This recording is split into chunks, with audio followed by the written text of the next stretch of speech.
من صدق حبه ليه. ليه بيقول لي لا ما تعملش كده، ما يبقاش لسانك سليط، ما يبقاش معاملتك وحشه، ما تبقاش انت كذا، ما غض بصرك، البس الحجاب كامل.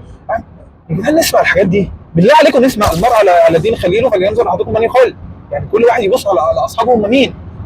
انا اصحابي كلهم بيشربوا سجاير، فانا ممكن اجي في يوم هو مش هشرب سجاير، لان انا اصحابي كلهم كده، والشيطان ونفسي مثلا لو انا ضعيف قصاد السجاير، كل ده انا هقاوم انا الجامد يعني اللي ما اتعملش مني اتنين. في ناس كده تحس انت لو خلاص طالما انت ناوي جاي تكلمهم في حاجه ولا جاي تنصحهم، ده بيحاربني، ده شايفني وحش. يا عم صل الله عليه وسلم، يا عم شايفك وحش ليه ولا إيه؟ يا عم انا بقول لك انت فيك الطبع ده اللي وحش، لكن لو اتشال منك انت بقيت حلو.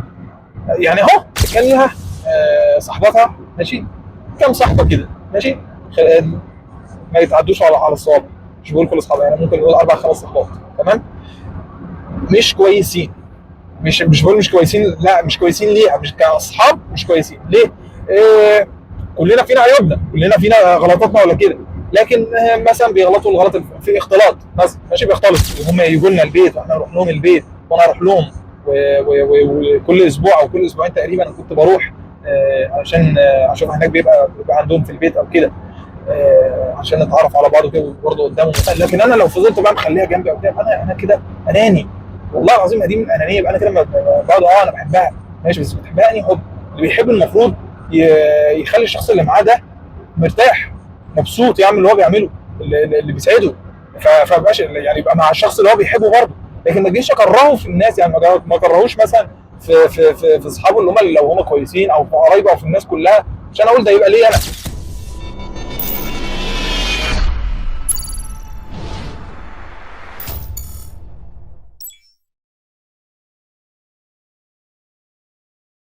والكلام لو في مثلا حد من الاهل بيسمع او كده، يعني ارجوكم شوفوا الصح فين، سواء ابني اللي صح او الطرف الثاني، او سواء بنتي اللي صح او الطرف الثاني، ما اقول الصح ده صح كذا كذا كذا، ومش قدام الشخص الثاني اغلطه. يعني ما يبقاش مثلا انا بنتي اللي غلطت ماشي، ما اجيش اقول لها انت يعني قدامه ايه انت هغلطها بيني وبينها ماشي، علشان ما يبقاش انا لو انا في حاله ضرر مش عايز، انا اكيد عايز بنتي تبقى احسن حد، ومحدش يغلط في غلطانه ايه، انا برضه لو مكان الاب ومين دي اللي غلطانه يعني، فمش هغلطها. لكن انا خلاص يا ابني انا هاجي اتكلم معاه، لا سيب لي انا الموضوع ده او كده، عشان برضه ما اقولوش لا انت مش عايزين نبقى متعجرفين. ف فنيجي نقوم بيني وبينها لا يا بنتي ده ما كانش ينفع كذا، ده انت المفروض لا ده راجل، انت المفروض تفهمي منه كده. او اجي مثلا الاب مع ابنه، او الام مع ابنها، لا ده يعني ما ينفعش يا ابني صوتك يعلى عليها، هي دي مش من الرجوله اصلا، يعني ان انت مش عشان راجل فصوتك عالي، ولا انت مثلا تبقى بتتحكم في حاجات انت المفروض ما تتحكمش فيها. انا عندي انا كان اللي هو حته، عشان ما حدش يقول ده انت، طب ما انت بتتحكم ده انت عايزها تشيل صورها من على السوشيال ميديا، ده انت عايزها تلبس ده مش تحكم يعني، تحكم كويس يعني على الاقل. وبعدين مش تحكم انا مش برغمها يا كده يا هنبص هموتك ضرب ولا يا هعمل كذا، لا انا والله العظيم كل الكلام اللي كنت بقولها بالنصيحه وبالمسايسه وبالكلام الحلو. هي حتى كانت في مصر لا انت طريقتك مش عاجباني، طريقتي ايه يا ستي، انا بقول لك قال الله وقال الرسول، واحيانا طيب اسمعي بلاش انا بقولها وحش، انا ما بعرفش اوصل يا جدعان المعلومات، انا طريقتي فظه. السين هناك اهوت ده اهوت، شوفي الفيديو بتاعه وشوفي اللي انت بتتابعيها واللي بتتابعيه، اهو بيقول نفس الكلام اللي انا بقوله، واسمعيه منه، هو طريقته حلوه وانا طريقتي وحشه، لا برضه. سبحان الله يعني، مش الحاجات دي برضه كان عشان زي ما بقول لكم عقلها صغير، فكان المفروض تسمع الكلام ده اصلا من زمان من اهلها يقولوا لها كده، وكان كلام برضه تاني من اهلي المفروض انا كنت اسمعه. فاحنا الحمد لله احنا في العصر اللي احنا فيه ده، الواحد ممكن يتعلم اي حاجه، ومش من اي حد برضه، عشان مش عايزين يبقى اي حد يتكلم في غير تخصص، لا يعني مثلا شيخ بيتكلم في موضوع صعب، دكتور بيتكلم في العلاقات مظبوط، شخص ما بناخدش بني ادم كامل قدوه، زي ما انا دايما بقول قدوتنا كان الرسول عليه الصلاه والسلام، فده اللي ناخده قدوه. لو هم وطبعا القدوه لينا كلنا، والبنات برضه تاخد مثلا من زوجات السيده خديجه رضي الله عنها، السيده عائشه او كده، تاخد منهم برضه. احنا الرجال نتعلم من طريقه الرسول عليه الصلاه والسلام مع زوجاته، كان بيعملهم ازاي، طيب في غيرتهم كان بيعمل ازاي، في مثلا لما يحصل حد فيهم يعلى صوته، طيب ازاي كان بيساوي ما بينهم، الحاجات دي كلها لازم الكلام ده كله نبقى متعلمينه يعني. مش عارف احنا كنا بنتعلم دين ايه في المدارس، مش فاكر والله العظيم كانوا بيعلمونا ايه. الله يسامحهم برضه، مع دي حاجه، بس طبعا مش هنقدر نغير ايد. انا اصلا بعمل الفيديوهات دي علشان انا نفسي اغير حاجات كتير قوي، ونفسي يعني حاجات برضه في عقليه مجتمعنا المصري اللي للاسف في انحدار وبيغرق، ومش واخد باله ان هو بيغرق وان هو اللي بيعمل غلط. فانا نفسي على الاقل والله والله والله لو واحد بس يتفرج عليا، او واحد بس يستفيد من الكلام ده ومكمل الفيديو اصلا، فانا بالنسبه لي الحمد لله انا وصلت رساله. على الاقل انا ايه، ما يبقاش الكلام يعني ما اقعدش اتكلم في نفسي بقى يعني. أصل الناس كلها بتستغرب يعني. ماشي، لو الفيديو ده سمعه 50 مليون واحد، وواحد بس اللي شاف الصح منه وخده وطبقه على نفسه الحمد لله. لكن المعظم ما بيسمعش، معظمنا ما بيسمعش والله، مش عارف ليه. هو يعني ده المفروض يعني طول ما احنا عايشين بنتعلم. لا هي كده وهي هتيجي كده وهي مش هتمشي الا كده. أنا لما كنت بقول دماغي هي حجر او مقفوله او كده، معظمها والله في الحاجات الصح. واحيانا بقى انا لما هي عشان هي حاجه صح قوي وانا فانا اللي هو يعني زي مش هقول طبعا زي سيدنا عمر كان مثلا بيبقى حقاني يعني هو او مثلا بيغضب في الحق، او في اللي هو اللي عايز في الحق دايما، او عدل او كده. فانا يعني مش احنا بنحاول ناخد من صفاتهم مش حاجه. لكن انا اقول مثلا ان هو انا باجي في الحاجه الصح، لا ما تجادلنيش، ما تقوليش برضو انها هتيجي. يعني انا في حاجات برضو لما كانت تتقال لي لا طب استنى هنمهد لها، لا مفيش حاجه اسمها تمهد لها، لازم نعمل كذا. يعني انا يعني انت مش مسلم، لازم تصلي الخمس فروض من اول دلوقتي. انت شوف اللي فاتك وصليه، او اتبع بقى. يعني تشوف في طبعا 3 اقوال في الموضوع ده: يا تصلي الصلوات اللي فاتتك كلها، يا اما ما كانش عليك حاجه وانت كنت كافر، يا اما تتزود من السنن الرواتب، او من السنن يعني، او من النوافل كلها فيما يعادل الصلوات اللي فاتت. فهم دول ال3 اقوال، مش انا اللي قلتهم. الاقوال دي مش بتاعتي، انا بقول ايه، لان ممكن تسمع شيخ يقول لك الحاجات دي، ولو في حاجه غلط ارجوك صلحوها لي، خصوصا في الدين. يا ريت لو حاجه فيها غلط انا بقولها في الدين ارجوكم صححوها لي واسمعها ان شاء الله واحاول اتعلم منها. لان الدين ما فيهوش لا اصل انا ماشي على مزاجي ومش ماشي. ما بقتش شايف الموبايل على فكره من كتر لان الشمس عكس. ف... فنحاول لما الاقي شخص بيحبني بينصحني وبيقول لي فعلا كلام اسمع منه. طيب حته برضه كان بيتقال عليها انا متحكم فيها او كده، او مش عارف هي دي كانت صح ولا غلط، بس انا مش عايز اقول انها صح عشان ما يبقاش كل اللي انا بقوله ما يبقاش يعني اي حاجه انا بقولها او ايه لا ده كانت مظبوطه ولا كده. كان ليها صاحبتها ماشي، كام صاحبه كده ماشي، ما يتعدوش على الصوابع. مش بقول كل اصحابها يعني، ممكن نقول 4 5 صحبات تمام، مش كويسين. مش بقول مش كويسين، لا مش كويسين ليها، مش كاصحاب مش كويسين ليه. كلنا فينا عيوبنا، كلنا فينا غلطاتنا ولا كده. لكن مثلا بيغلطوا الغلط في اختلاط مثلا، ماشي بيختلط. فانا ما ينفعش ابقى بصاحب بنت او كده يعني. فحتى يعني في الدين هو بيقول يعني المفروض كل واحد ياخد باله مين خله مين صديقه. المرء على دين خليله فلينظر احدكم من يخالل. يعني كل واحد يبص على اصحابه هم مين. انا اصحابي كلهم بيشربوا سجاير، فانا ممكن اجي في يوم مش هشرب سجاير، لان انا اصحابي كلهم كده. والشيطان ونفسي مثلا لو انا ضعيف قصاد السجاير، كل ده انا هقاوم انا الجامد يعني اللي ما اتعملش مني 2. فهاجي انا بقى هيبقى الرسول عليه الصلاه والسلام بيقول يا جدعان ارجوكم يعني الكلام اللي نسمع بقى. ربنا بيقول لنا ايه، الرسول بيقول لنا الدين بيقول ايه. يعني ما نهربش من الدين كده، ما يبقاش. ما هي الدين في كل حاجه في حياتنا. هنيجي نتكلم الدين في كل حاجه في حياتنا. الدين في الشغل، الدين في الجواز، الدين في بر الوالدين، الدين في كل حاجه، في كل حاجه ما هربش منه. يعني دايما الدين بيقول كذا كذا كذا كذا كذا ماشي. في حاجات تانية بقى اللي هي المباحات، هي دي اللي نتكلم فيها. يعني احنا كل يوم النهارده الحاجات المباحه، هنخرج فين، هنسافر فين، هنعمل ايه لو طبعا احنا متجوزين والكلام ده نتكلم فيه. لكن الحاجات اللي الدين قال خلاص دي ما جيش ناحيتها، وجيت ناحيتها يبقى اعترف ان انا غلطان. انا غلطت، انا وقعت في الموضوع الفلاني ده. لا يا ربنا يخفي، انا مش وقعت فيه، انا لسه بقع فيه وهقع فيه. عادي، كل واحد ممكن يبقى عندنا ذنب بنقعد نقع، بس نتوب منه على الاقل، نحاول على الاقل نبطله. لما حد يجي يخليني احاول ابطله اقف معاه، ما صدش الانسان على الاقل عشان ما كرهوش حتى هو في الدعوه الفرديه.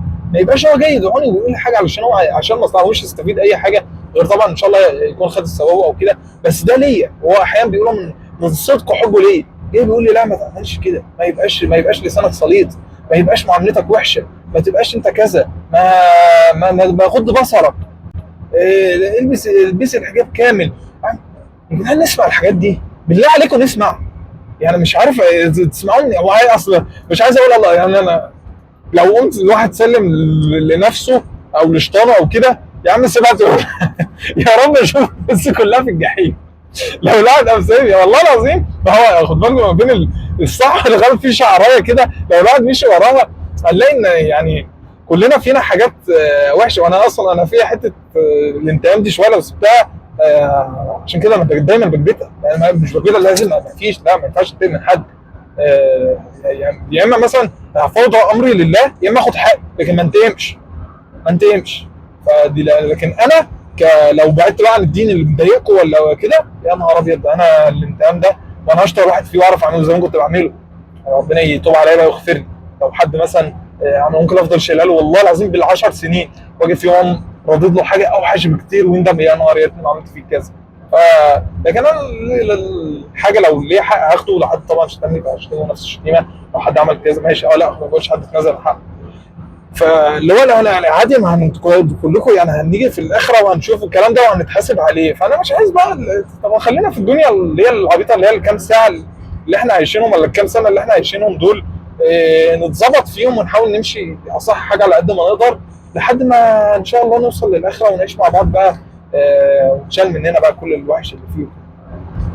فبالله عليكم نسمع نصايح، ومش اي نصيحه تبقى هجوم. في ناس كده تحس انت لو خلاص طالما انت ناوي جاي تكلمهم في حاجه ولا جاي تنصحهم، ده بيحاربني، ده شايفني وحش. يا عم صل الله على النبي، يا عم شايفك وحش ليه ولا إيه؟ يا عم انا بقول لك انت فيك الطبع ده اللي وحش، لكن لو اتشال منك انت بقيت حلو. يعني اهو، انت مثلا بني ادم بتكذب كتير، هل انت ده انت وحش عشان لا انت الطبع ده وحش، شلته ما عدتش بتكذب بقيت كويس. فلما اجي انا والنصيحه برضه كلنا بنحاول نديها بالطريقه، انا اشوفها حتى من دلوقتي وانا بتكلم، يعني الواحد ينفعل شويه ولا كده، بس في للاسف حاجات بيبقى غصبا عن الواحد اللي هو بينفعل فيها، لان فعلا بيتكلم في الفاضي محدش بيسمع. فحته زي دي يعني نسمع النصايح والكلام بقول لنفسي، والله العظيم انا الفيديوهات دي لازم انا اسمعها اصلا من نفسي، يعني لان الواحد بينسى وبيقوم راجع تاني يتعلم الحاجات اللي كان نساها. فيعني لو حد جه ينصحني او كده والنصيحه لقيته فعلا مظبوط وهو اهل للنصيحه، او حتى يعني مش لازم يبقى هو العالم العلامه، لكن هو مثلا شخص بيحبني وجاي بينصحني فعلا نصيحه لوجه الله او علشان من حبه وكده، اسمع منه، احاول اتغير ابقى احسن. فالمهم انا زي ما قلت لكم على 3 محاور. كان البدايه وبرضه عشنا ايام جميله وانبسطنا، وكنت بروح هناك وبشوف من اهلها يعني احسن تعامل واكرم تعامل وبيعملوا كده، ما انساش ولا انسى ان كان بينا عيش وملح، ولا كان بينا ود، وهم يجوا لنا البيت واحنا نروح لهم البيت وانا اروح لهم. وكل اسبوع او كل اسبوعين تقريبا انا كنت بروح عشان اشوف هناك بيبقى عندهم في البيت او كده، عشان نتعرف على بعض وكده، وبرضه قدامهم في حاجات طبعا غلطات وهفوات، يعني ما بقولش ان انا كنت ماشي كل حاجه على الصراط، يعني في غلطات كتير الواحد قد يكون بيقع فيها مثلا في حاجات في حياته، يعني مش هي دي الاخطاء اللي الواحد عايز يذكرها، لا عشان يعني، لكن الصح على قد ما نقدر نحاول نعمل الصح. فزي ما كنت بقول، احسن ناس شفت منهم احسن معامله و و و و واكرم واصول، وحتى في النهايات يعني من المعظم شفنا الاصول فيه، يعني في حاجات بتبقى غلط، في حاجات كده احنا يعني انا غلطت فيها برضه، يعني برضه حته التلقيح دي انا يعني هي مش فيا، بس للاسف كنت بشوفها من حد منهم في اصلا، والله العظيم خلال العلاقه كلها هو عارف ان هو الشخص ده عارف ان هو بيلقح، واكيد انا مش عبيط ولا اي حد عبيط حواليا، وكلهم فاهمين ان الكلام كده، وانت اللي خليت سمعتك وحشه ما اتكلمتش عنها خالص، والله العظيم خالص. انا حتى لحد النهارده انا ما برضاش اقول انت مين، بس انت فعلا اكتشفت ان اللي هو لما الواحد بيعمل وحش سبحان الله ربنا بيبينه قدام الناس بقى. ما هو انت طول ما انت ماشي انت نيتك هو خراب، او نيتك توقع ما بين الناس او تنم او كده، فسبحان الله تيجي تبص تلاقي سمعتك في الناس مش بتحبك، بتبعد عنك، كل كلامك نميمه وتوقع ما بين الناس وتختاب الناس. فمستني ايه؟ الفيديو كان واقف، كان في حد اتصل وكده فوقف، انا ما خدتش بالي بقى الا بعد ما اتكلمت شويه حلوين يعني. هتلاقيني هديت دلوقتي. ف ما لحقتش حتى اسمع ان انا ماشي على الطريق، ما اعرفش هو واقف فين بالظبط، بس يعني اخر حاجه كنت بقول ان بلاش موضوع الغيبه والنميمه، وبلاش نوقع ما بين الناس، وخصوصا لو اتنين ناويين يتجوزوا او كده، وخصوصا كمان لو احنا يعني احنا بنحب الاشخاص دي. يعني لو انا فعلا اب وبحب بنتي، ماشي، انا بغير عليها جدا ويعني عايزها ليا وبحبها وكده، بس انا علشان لو انا بحبها فعلا، يعني انا عن نفسي، انا زي ما بقول لكم اهوت، انا بحب بنتي قد ايه، ومش متخيل اليوم مثلا اللي هتيجي لما تكبر فيه. انا بنتي لسه ما جاتش، انا قصدي يعني هي لسه ما جاتش، بس قصدي ان نشوف انا هبقى بحبها ازاي وكده، وتبقى عاشت معايا كمان عمر، واجي ابص مثلا انا من كتر ما انا بحبها لو قمت منعها عن الجواز او كده، ابقى انا كده انا مش عايز سعادتها. هي مثلا عايزه يعني طبعا اكيد نفسها تبقى ام او نفسها تتجوز او كده، لكن انا لو فضلت بقى مخليها جنبي او كده، انا كده اناني. والله العظيم دي من انانيه، يبقى انا كده بقعد انا بحبها ماشي، بس بتحبها انهي حب؟ اللي بيحب المفروض يخلي الشخص اللي معاه ده مرتاح مبسوط، يعمل اللي هو بيعمله، اللي بيسعده، فمبقاش يعني يبقى مع الشخص اللي هو بيحبه برضه. لكن ما اجيش اكرهه في الناس، يعني ما اكرهوش مثلا في اصحابه اللي هم لو هم كويسين، او في قرايبه، او في الناس كلها، عشان اقول ده يبقى ليه انا. اهو شفتوا انا بقول لكم اهو، دي بقى من صفات تقريبا النرجسي، ان هو بيبقى عايز يكره حد في كل اللي حواليه فيخليه ليه هو بس. ده يعني ده مرض، والله العظيم ده مرض. فماشي انا عشان بحب بنتي جدا جدا ابقى مش عايزها تتجوز، او اقعد اوقع ما بينها وما بين الناس. يعني رجوكم، ايا كان بقى العلاقه، انا عشان بحب اخويا ولا بحب صاحبي او كده، فاوقع ما بينه وما بين صحابه التانيين علشان يبقى صاحبي انا لوحدي. لا، ارجوكم نحاول ننظف نفسنا شويه، وننظف العيوب اللي فينا والسلبيات والسواد اللي فينا ده.